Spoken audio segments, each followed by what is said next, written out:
Hello, gawa tayo ng pancake using the hot cake ready mix. Ibuhos natin yung isang 250 grams of hot cake mix in the clean bowl.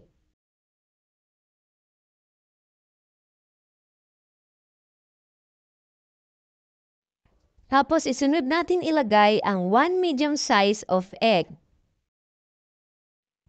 Isunod natin ang 2 tablespoon of cooking oil. At maglalagay tayo ng 3/4 cup of water. Tapos haluin natin ng maigi hanggang ma-meet natin yung mixture na ready na natin ilagay sa pan. Okay, so mix well all the ingredients.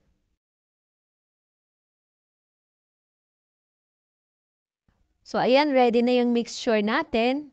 Nag-preheat na tayo ng pan at ilagay natin, prepare lang tayo ng tigo 1 tablespoon. Sa butter, i-spread natin sa pan. Tigo 1 tablespoon lang yan. Pag nagbubbles na, baliktarin na natin. Thank you for watching! Please like and subscribe our YouTube channel!